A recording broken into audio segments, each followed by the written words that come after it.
Tunapozungumza mwaka 2026 tayari kiwango cha mizigo yetu katika bandari ya Dar es Salaam ni almost milioni 30.8.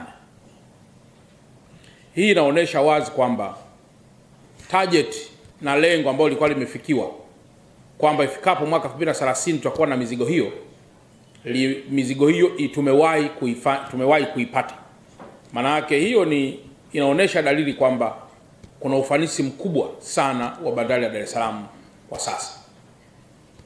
Lakini namba mbili, magari ambayo yamekuwa kihudumiwa au yakitoa huduma katika bandari yetu ya Dar es Salaam, kwa maana hizi trucks ambazo zimekuwa zikibeba makontena kupeleka sehemu zinginezo zikiwemo bandari kavu,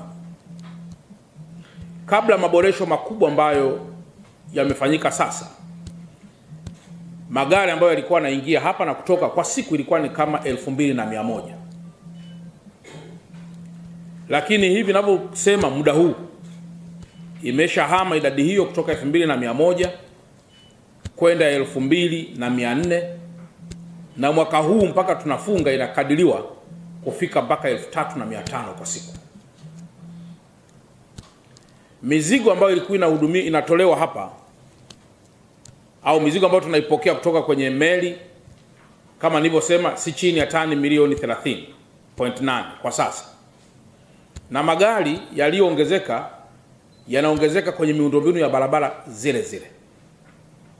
Na kwa mantikio lazima makelele na hasa kwa wananchi ambao wanaishi katika mkoa huu yawe ni makubwa.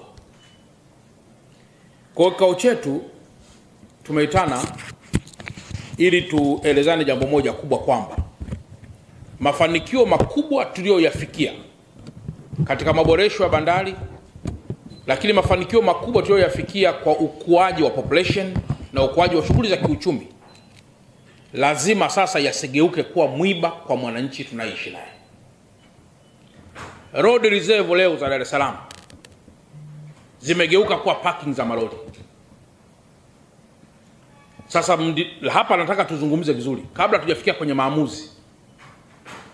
Hivi lori linatakiwa lipaki wapi? Kama zile road reserves ambazo tunasema hizi is for the public use, leo inakuwaje road reserve muda wote wa saa 24 pembeni yake kuwa kuna lori ambalo limekaa?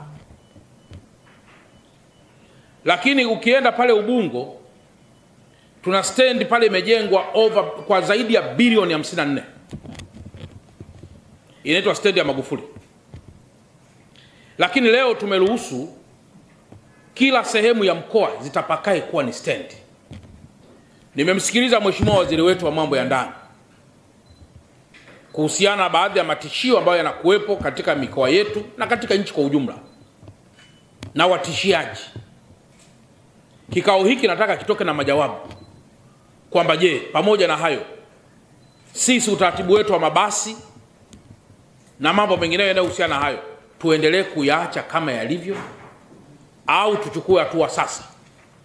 Sasa haya mambo tunapoyafanya, lengo letu kubwa ni kwamba ukiona tumekaa kama viongozi mafanikio yanabadilika kuwa muhogo mchungu, maana yake tunahitilafisha na kuleta mgogoro wa chuki kati ya wananchi na serikali.